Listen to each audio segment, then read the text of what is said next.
to another episode of the Amanda Hill Show. Hello, beautiful soul.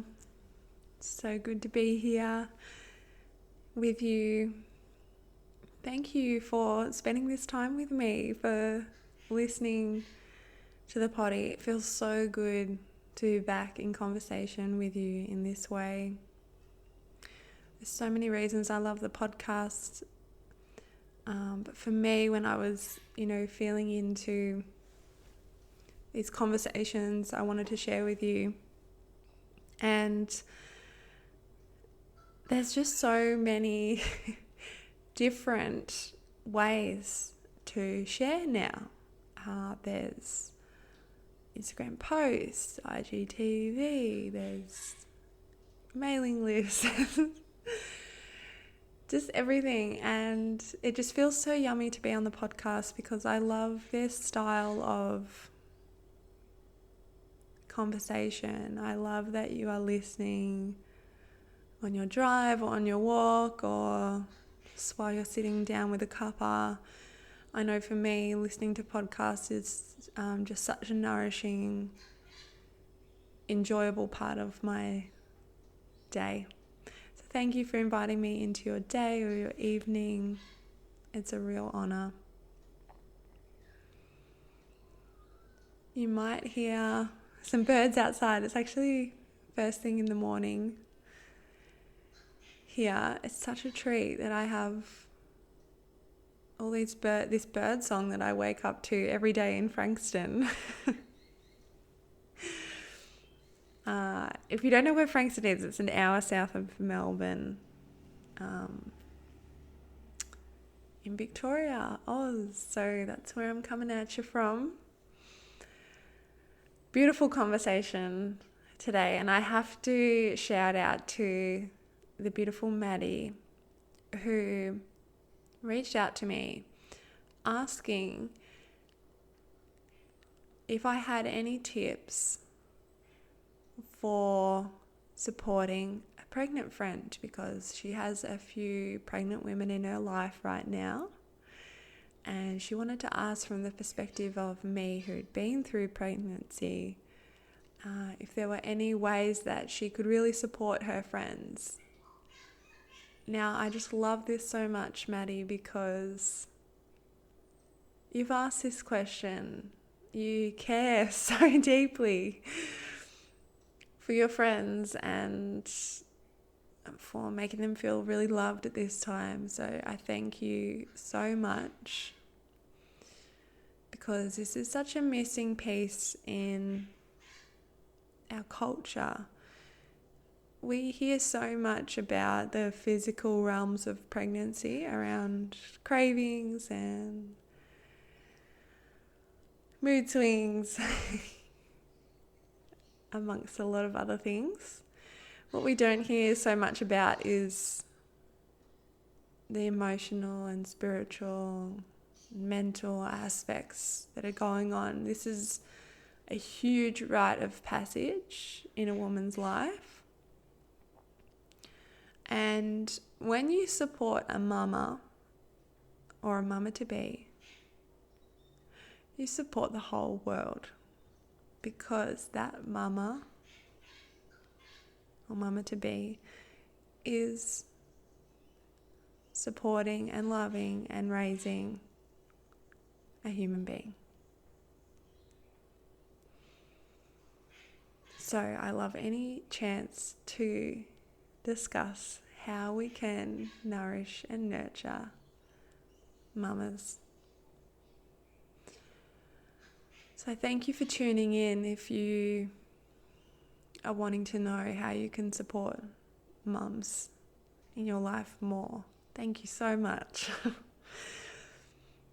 If you're a pregnant woman tuning into this conversation, I hope you're feeling loved and cared for in your experience.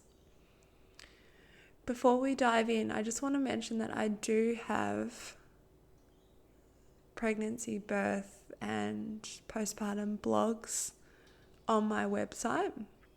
And the reason I wrote these is well, firstly for self-expression, of course, but during my pregnancy, this is the sort of information that I was really looking for around what was going on other levels, what themes are coming through. Like, everyone's pregnancy is very different, but I've had so many mamas-to-be get in touch with me saying that they resonated a lot with certain things I shared. So that's at www.amandahill.com.au. If you go to the blog,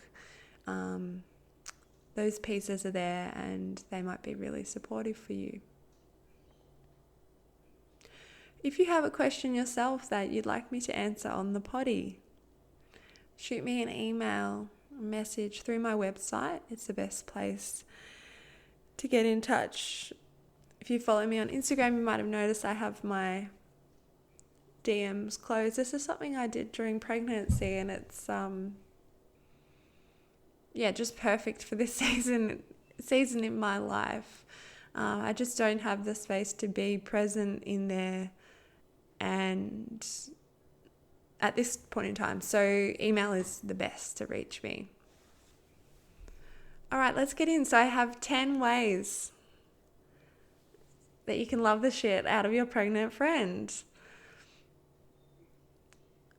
Now, keeping in mind, this is coming from my experience, things I was so lucky and blessed and grateful to receive.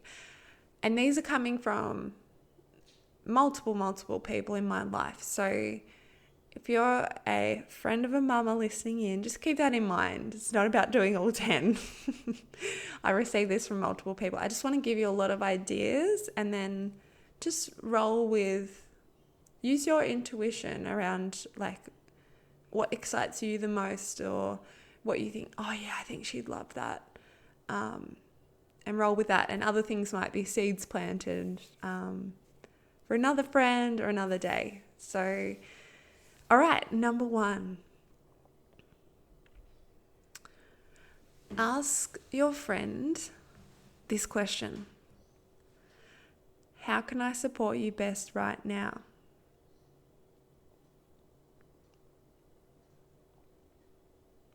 How can I support you best right now? My friend Tracy asked me this multiple times whilst I was pregnant, and it was just the most beautiful question to receive. It made me feel so loved, and it put me at the center of my own experience. And whether supporting a pregnant friend or a friend that's not pregnant, this is actually something I have taken into all my relationships. And I'm loving how loved up my friends feel when I ask them this, because it allows us not to assume what someone else needs, but to actually ask them, how can I support you best right now? There were a couple of times my friend asked me this where there was actually no way in particular, and I said to her, just being there is everything. And the fact that she asked that question made me feel as though she was there. And that was supportive for me. And there were other times where I was like, hey, this would feel really amazing for me, or hey, can we jam this out? Can we chat about this boundary I'm trying to set, or what I'm going through? How can I support you best right now? Number 2, what's their love language? Do you know their love language? Ask them to do the test. There's a free test online. I think it's Gary Chapman who does the love languages. This is a great thing to know, again, whether pregnant or not, what your friend's love language is. In saying that, needs do change during pregnancy, moment to moment, day to day. So, again, coming back to that first question, how can I support you best right now? But this love language, that could be really helpful to know. Number 3, small acts of kindness. I had a couple of my gorgeous friends that I met through yoga that would just do these beautiful little acts of kindness for me, like bring me a jar of bliss balls and give them to me after yoga class, or some cookies or some chai.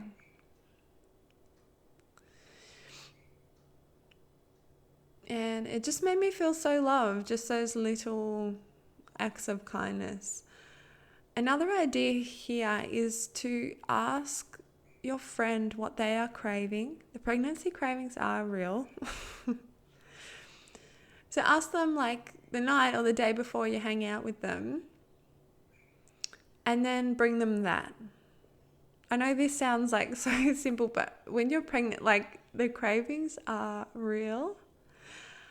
And I craved, for example, into my 3rd trimester, sausage rolls were just like absolute heaven to me.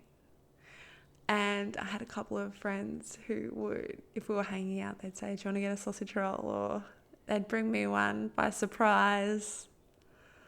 I'd call my partner to bring me a sausage roll on his way home from work. But yeah, this is a clever idea, asking what they're craving and bringing them that.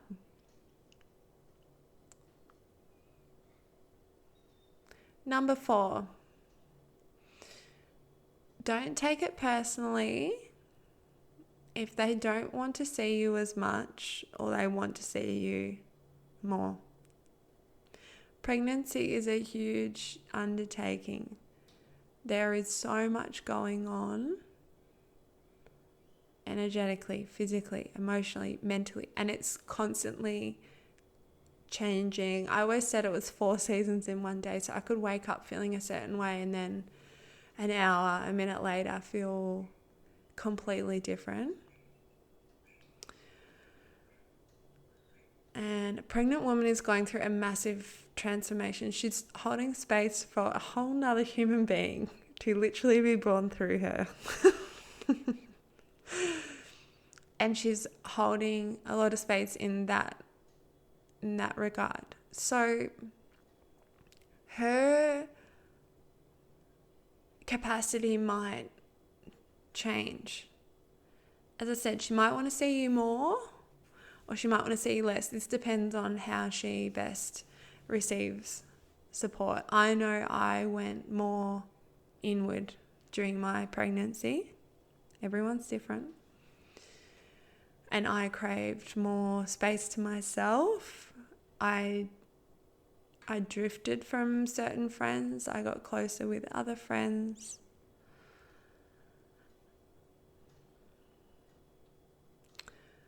I know it's hard, but let them know you're always thinking of them and loving them, and you're happy to see them as much or as little as they like. Just let it be a non-issue, if you can, as to how much they see you or not. Just know they're going through a massive transition, and just loving them and seeing them in that. Number 5, small gestures. Okay, so I remember going out one night with a couple of Matt's mates, and there were 4 of them there, and I arrived late. I was number 5. And as soon as I got there, they all hugged me, and they literally all got out of their seat for me to sit down. But it was actually just so sweet.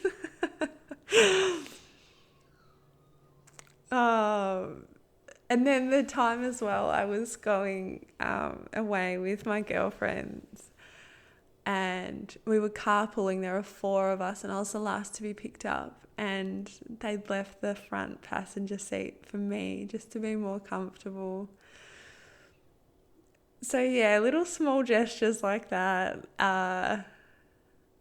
just so sweet, and yeah, make you feel special and cared for, which is lovely.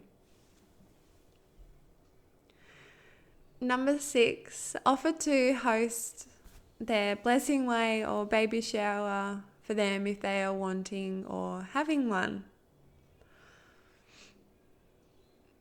Organising something like this could potentially feel a bit overwhelming for a pregnant person. So I guess this would be more if you're a closer friend.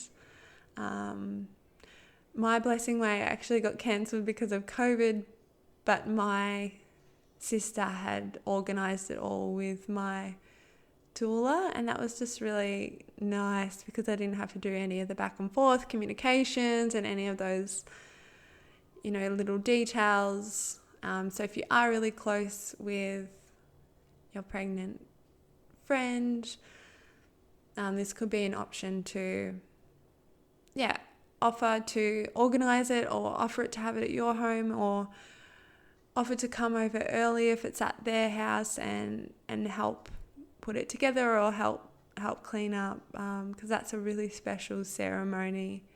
Whether it's a blessing way or baby shower, it's a gorgeous ceremony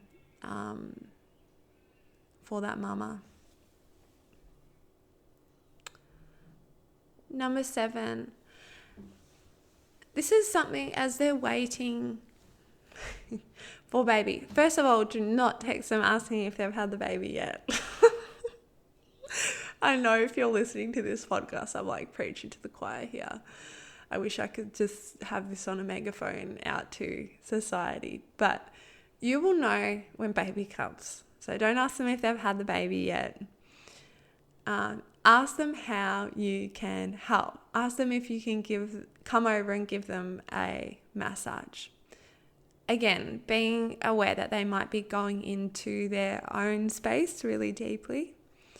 A couple of things during the wait. I had quite a wait because I thought that I was having Sophie at like 39 weeks. I had some cramping one night and I was like, oh, it's happening. And literally every day from then on, I thought I was having a baby that night until she came at 42 and 1 weeks. And, those days are really long. So I'll just share a couple of things friends did for me that I really loved at this time. So my sister was like every couple of days, in those few weeks that I was waiting, she was really the person I yearned for and I wanted to see. And because I feel like I could just be completely myself with her. And she would come over and just give me a neck shoulder massage. And, sometimes we wouldn't talk much. She'd just give me, this massage or a foot massage. And one of my love languages is touch. And, particularly as that weight comes in, the body's starting to feel the pregnancy more and more. And just being massaged was like absolute heaven for me. Because it was the start of Corona around this time, I wasn't really meant to be seeing people. I had a gorgeous friend who she makes sourdough bread, and once a week in that lead up, she was dropping sourdough bread on my doorstep. Oh my gosh, amazing. So just, thinking about how you could support them in that way. And really, again, just asking them, if you know they're going within and doing their thing, just holding that space, just sending love. It's all felt. It's all really, really felt. Number 8, if you feel it's appropriate or they might be open to it and they haven't got it yet, buy them the book, The First 40 Days. It is the postpartum Bible. And even you could buy this and read it for yourself before, if you really want to go that next level.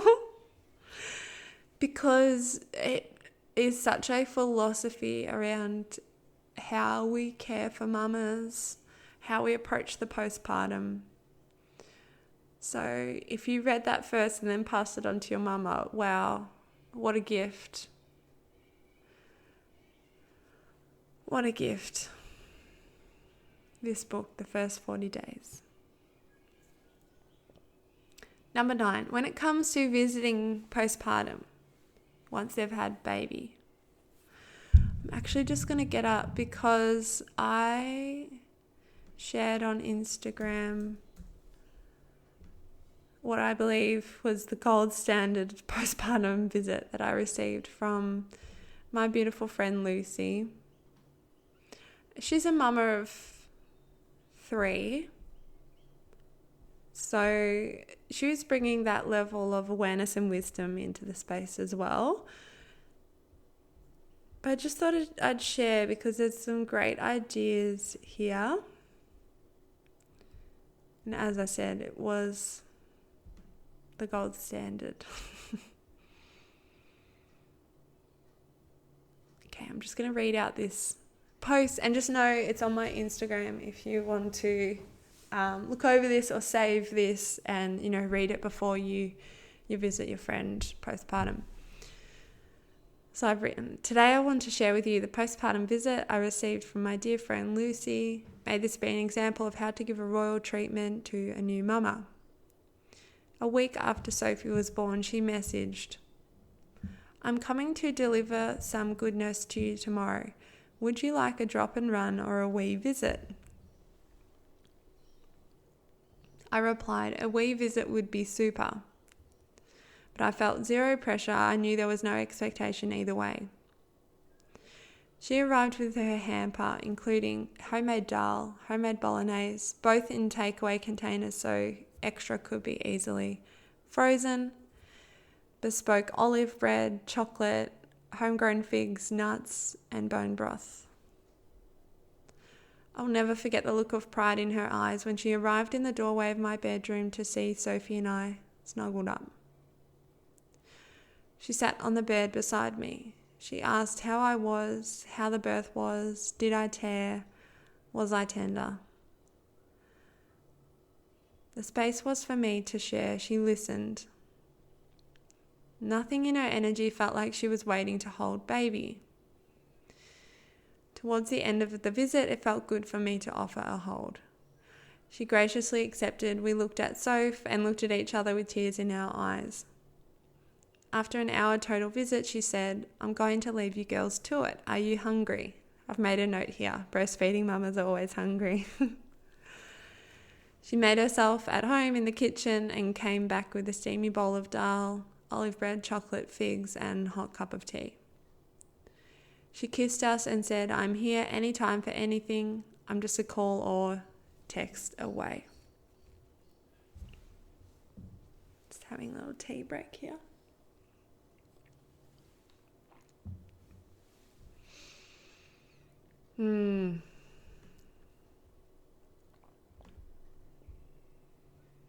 So I wanted to highlight something here, how she mentioned that text, a wee visit or a drop off. This is really clever because I honestly felt like I could just say, just drop off. I had a few friends in those first couple of weeks that dropped things off without coming in. And just really honouring that initial time, it's for mum, it's for baby, it's for the family. So it's a real honour to be invited into that space, and it should never be an expectation.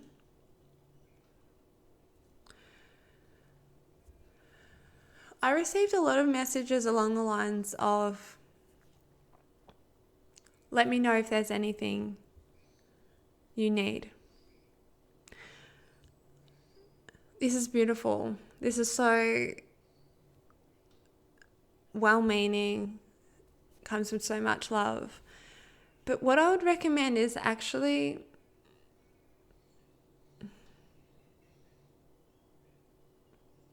not asking that. Is actually just doing the act of service. So, as I said, with my friend saying, I've got this goodness for you, I'm coming to drop it off. Not let me know if you need anything. Because I just remember in those first few weeks, like, caring for Sophie around the clock, making so many decisions, you know, should I feed her now? Should I rock her to sleep? Should I try and sleep? Like, so many more decisions than what I had pre-baby. And so I almost didn't want to make like any more decisions outside of that. Like, I actually didn't have mental capacity to even think about what I needed sometimes.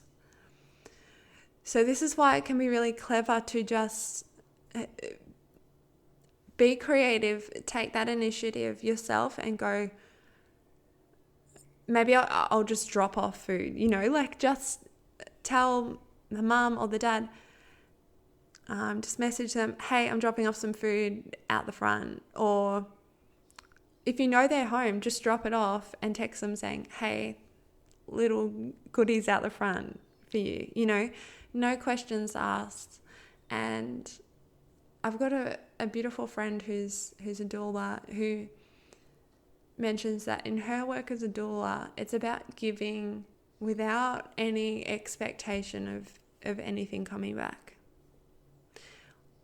And I think there's this like sense in our society of like, okay, it's got to be like an equal exchange. Like, if I cook this meal for you, you know, I'll receive exactly the same. You know, it's not that transactional back and forth. When I felt this so much when I was pregnant and when I had Soph, was just like all this love came in from all these different directions.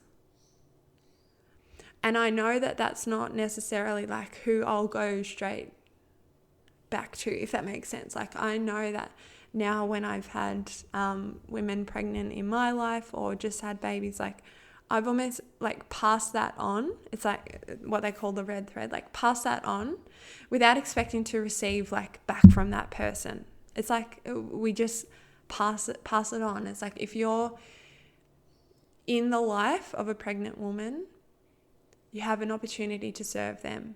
It's not about them serving you straight back like a year later or 5 years later. It's this thread gets continued on. Yeah, it's really special. I hope that makes sense. Also wanted to mention here a really gorgeous text I received from my friend Shannon. She came to see Sophie and I around, I think it's around the 2.5 week mark. And this was one of my closest friends, you know, so she dropped off food within the first week. And yeah, first in person visit. The night before she was coming, she sent me this text saying, so excited, so incredibly excited to meet Sophie. But also, I'm just so excited to see you, Mandy. I've really missed you. Oh my God, it makes me emotional.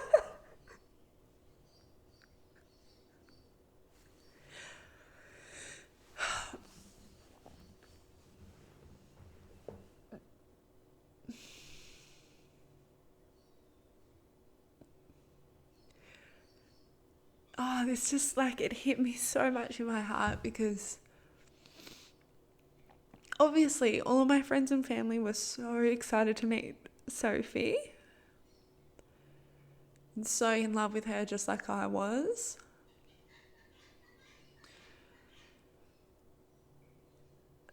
But what can happen in that is, you know, the first thing is baby.